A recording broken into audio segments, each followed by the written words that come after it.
श्रीमद् भगवद गीता अध्याय 1 कुरुक्षेत्र के युद्ध स्थल में सैन्य निरीक्षण। श्लोक 19। सह घोष धार्तराष्ट्राणां हृदयानि व्यदारयत् नभः च पृथ्वीं च एव तुमूल अभ्यनुनादयन्। इन विभिन्न शंखों की ध्वनि कोलाहलपूर्ण बन गई, जो आकाश तथा पृथ्वी को शब्दायमान करती हुई धृतराष्ट्र के पुत्रों के हृदयों को विदीर्ण करने लगी। जब भीष्म तथा दुर्योधन के पक्ष के अन्य वीरों ने अपने अपने शंख बजाए तो पांडवों के हृदय विदीर्ण नहीं हुए। ऐसी घटनाओं का वर्णन नहीं मिलता, किंतु इस विशिष्ट श्लोक में कहा गया है कि पांडव पक्ष के शंखनाद से धृतराष्ट्र के पुत्रों के हृदय विदीर्ण हो गए। इसका कारण स्वयं पांडव और भगवान कृष्ण में उनका विश्वास है। परमेश्वर की शरण ग्रहण करने वाले को किसी प्रकार का भय नहीं रह जाता, चाहे वह कितनी ही विपत्ति में क्यों न हो। पांडव सेना की वह शंख ध्वनि इतनी विशाल, गहरी, ऊंची और भयंकर हुई कि उस ध्वनि प्रतिध्वनि से पृथ्वी और आकाश के बीच का भाग गूंज उठा। उस शब्द से अन्यायपूर्वक राज्य को हड़पने वालों के और उनकी सहायता के लिए उनके पक्ष में खड़े हुए राजाओं के हृदय विदीर्ण हो गए। तात्पर्य है कि हृदय को किसी अस्त्र शस्त्र से विदीर्ण करने से जैसी पीड़ा होती है, वैसी ही पीड़ा उनके हृदय में शंख ध्वनि से हो गई। उस शंख ध्वनि ने कौरव सेना के हृदय में युद्ध का जो उत्साह था, बल था, उसको कमजोर बना दिया, जिससे उनके हृदय में पांडव सेना का भय उत्पन्न हो गया। संजय ये बातें धृतराष्ट्र को सुना रहे हैं। धृतराष्ट्र के सामने ही संजय का धृतराष्ट्र के पुत्रों अथवा संबंधियों के हृदय विदीर्ण कर दिए। ऐसा कहना सभ्यतापूर्ण और युक्ति संगत नहीं मालूम देता। इसलिए संजय को धार्तराष्ट्राणाम न कहकर तावकी नानाम, आपके पुत्रों अथवा संबंधियों के, ऐसा कहना चाहिए था, क्योंकि ऐसा कहना ही सभ्यता है। इस दृष्टि से यहाँ धार्तराष्ट्राणाम पद का अर्थ जिन्होंने अन्यायपूर्वक राज्य को धारण किया, ऐसा लेना ही युक्ति संगत तथा सभ्यतापूर्ण मालूम देता है। अन्याय का पक्ष लेने से ही उनके हृदय विदीर्ण हो गए।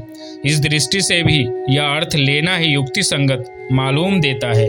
यहाँ शंका होती है कि कौरवों की 11 अक्षौहिणी सेना के शंख आदि बाजे बजे तो उनके शब्द का पांडव सेना पर कुछ भी असर नहीं हुआ, पर पांडवों की 7 अक्षौहिणी सेना के शंख बजे तो उनके शब्द से कौरव सेना के हृदय विदीर्ण क्यों हो गए। इसका समाधान यह है कि जिनके हृदय में अधर्म, पाप, अन्याय नहीं है, अर्थात जो धर्मपूर्वक अपने कर्तव्य का पालन करते हैं, उनका हृदय मजबूत होता है।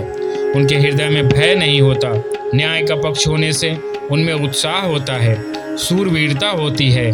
पांडवों ने वनवास के पहले भी न्याय और धर्म पूर्वक राज्य किया था, और वनवास के बाद भी नियम के अनुसार कौरवों से न्यायपूर्वक राज्य मांगा था।